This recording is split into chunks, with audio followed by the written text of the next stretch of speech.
சொல்லிட்டேன் நீ அப்பா வராரு. ம் போன கொடு.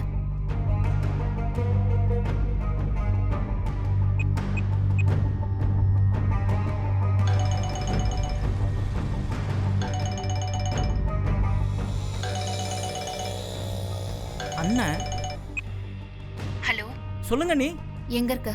நான் வெளியில இருக்கேன் நீ. சொல்லுங்க என்ன விஷயம்? அனிதா நம்ம வீட்டுக்கு வந்திருக்கா. என்னது அனிதாவா? என்ன நீ சொல்றீங்க? ஆமா, அப்பா கிட்ட பேசணும்னு சொல்லி அவரை வீட்டுக்கு வர சொல்லியிருக்கா. நீ எங்க இருந்தாலும் வீட்டுக்கு வா. சரி அண்ணி, நான் வந்துடுறேன்.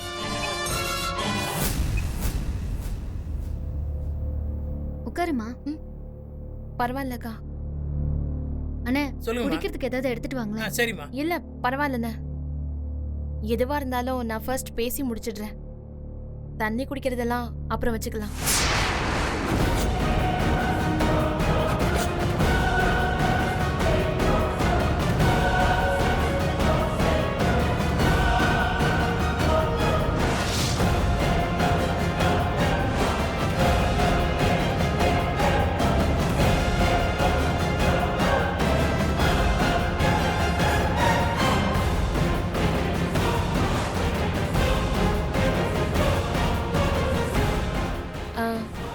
அங்கிள், என்ன ஆசீர்வாதம் பண்ணுங்க.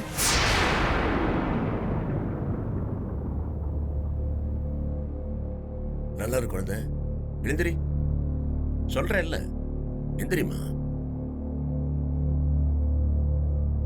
அங்கிள் வணக்கம். வணக்கம். நான் தான் அனிதா. நான் சுத்தி வளைக்காம நேரடியா விஷயத்துக்கு வந்துடுறேன். இப்போ நான் காலைல விழும்போது நல்லா இருக்கு குழந்தைன்னு சொல்லி என்ன ஆசீர்வாதம் பண்ணீங்கல்ல, சத்தியமா சொல்றேன், உண்மையிலேயே நான் நல்லா இருக்கணும்னு நீங்க நினைச்சீங்கன்னா அது நான் நட்ராஜ கல்யாணம் பண்றது மூலமா தான் நடக்கும். நட்ராஜ கல்யாணம் பண்ணிக்கிட்டா மட்டும்தான் அங்கிள் நான் நல்லா இருப்பேன். தயவு செஞ்சு உங்களை நான் கெஞ்சி கேட்டுக்கிறேன். குடும்ப பகை, முன் விரோதம்னு இதெல்லாம் காரணம் சொல்லி எங்க 2 பேரையும் பிரிச்சிடாதீங்க. தயவு செஞ்சு எங்க 2 பேரையும் சேர்த்து வைங்க. பாருமா, நீ சின்ன பொண்ணு, இவ்வளவு பெரிய விஷயத்த நீ என்கிட்ட நேரடியா வந்து பேசக்கூடாது. எதுவா இருந்தாலும் உங்க அப்பா கிட்ட நான் பேசிக்கிறேன். நீ இப்ப கிளம்பி வீட்டுக்கு போ. இல்ல அங்கிள், எனக்கு ஒரு முடிவு தெரியாம நான் எங்கேயும் போறதா இல்ல. அது மட்டும் இல்லாம நீங்க போய் எங்க அப்பா கிட்ட பேசுனீங்கன்னா 2 பேரும் சாதாரணமாவே பேச மாட்டீங்க. நடந்த விஷயம் எல்லாத்தையுமே மனசுல வச்சுக்கிட்டு இது சரியா வராது, இது நடக்காதுன்னு இந்த கல்யாணத்தை தட்டி கழிக்க தான் பாப்பீங்க.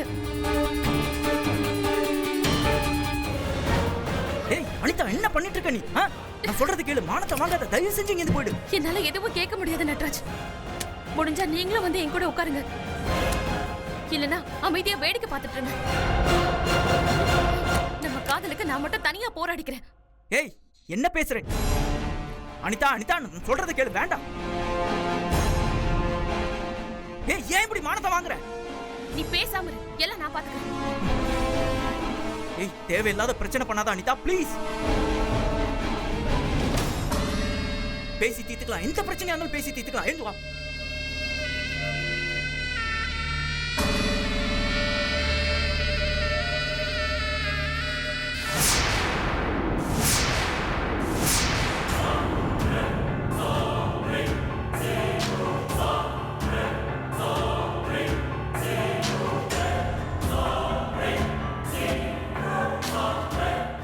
மாமா, என்ன மாமா இதெல்லாம்? ஏதாவது முடிவு பண்ணுங்க மாமா, ப்ளீஸ். என்ன பண்ண சொல்ற? என்ன பண்ண சொல்ற? இந்த பொண்ணு இப்படி எல்லாம் பண்றதுனால இந்த கல்யாணத்துக்கு என்ன சம்மதிக்க சொல்றியா? ஐயோ, நான் அப்படி சொல்லல. யார் என்ன சொன்னாலும் என் முடிவை நான் மாத்திக்கிறதா இல்ல. இவ இத்தனுண்டு பொண்ணு, இவளுக்கு இவ்வளவு முடிவாகுமா? எனக்கே சவால் விடுறாளவ. பாரு, என் முடிவுல எந்த மாற்றமும் இல்ல. இப்படி எல்லாம் பண்றதுனால நீ ஒண்ணு சாதிச்சிட முடியாது. இவ பண்ற பைத்தியக்காரத்தனத்துக்கும் இந்த வீட்டுல இருக்கிறவங்களுக்கும் எந்த சம்பந்தமும் இல்ல. மாமா, இருந்தாலும் இப்படி வந்து உட்கார்ந்துட்டு இருக்காளே, என்ன பண்றது? இதுக்கு நாம ஏதாவது பண்ணிதானே ஆகணும். உட்காரட்டுமா. பைத்தியம் பிடிச்சு போய் ஏதோ பண்ணிட்டு இருக்கிறா, நீங்க அவளை பத்தி பேசிட்டு இருக்கீங்க. எவ்வளவு நேரம் உட்காருவா? வெயில் காஞ்சிச்சுன்னா தானே எந்திரிச்சு ஓடிடுவா. நீங்க எல்லாம் கவலைப்படாதீங்க, வீட்டுக்குள்ள போங்க. என் பேச்சுக்கு இவ்வளவுதான் மரியாதையா? உங்களெல்லாம் உள்ள போக சொன்னேன்.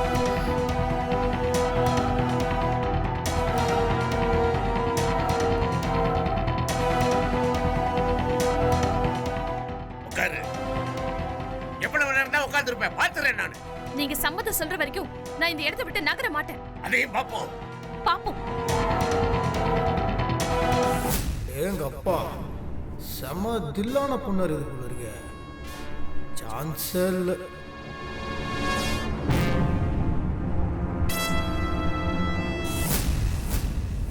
சந்தோஷமாடா? இப்ப சந்தோஷமா? நான் நீ என்னெல்லாம் அவமானடா எனக்கு பாக்கி வச்சிருக்கிற? நடத்துறா, நடத்து.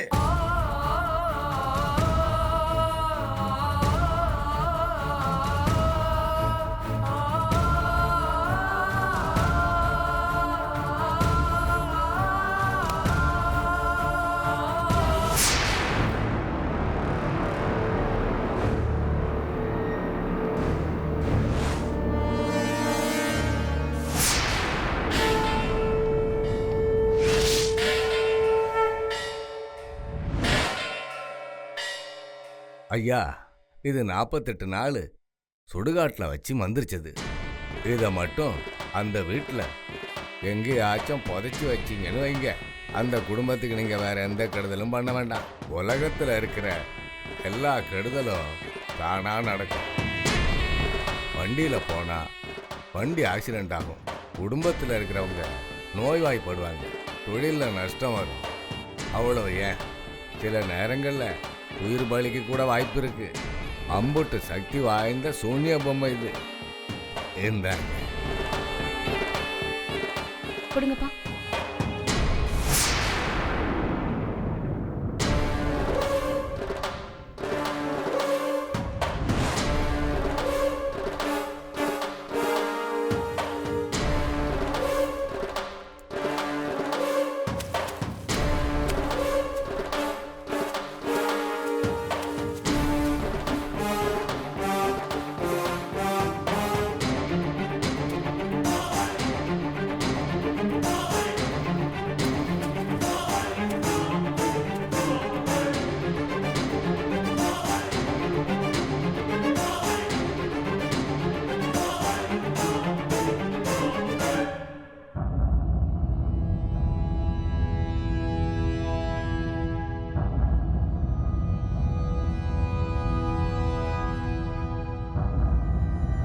வேதவல்லி, வா நம்ம போய் அவகிட்ட பேசி பார்ப்போம்.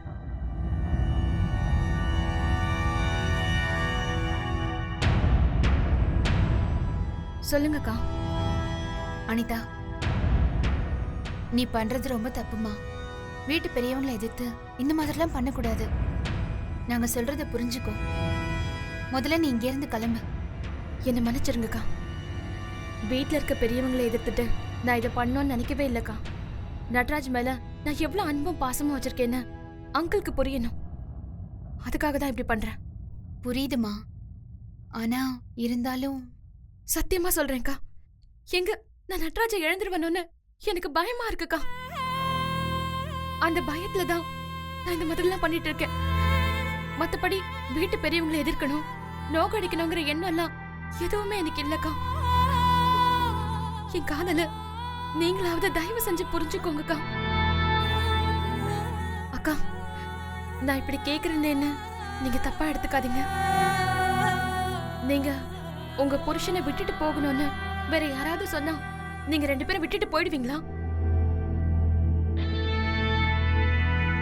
சரி, நம்ம வீட்டு பெரியவங்க சொல்றாங்க, அதனால விட்டுட்டு போகணும்னு நீங்க நினைப்பீங்களா?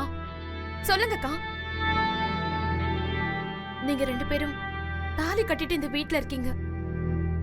ஆனா நான் தாலி கட்டாம நட்ராஜ என் மனசுல நினைச்சிட்டு இருக்கேன். அது ஒண்ணுதான்க்கா நமக்குள்ள இருக்க வித்தியாசம்.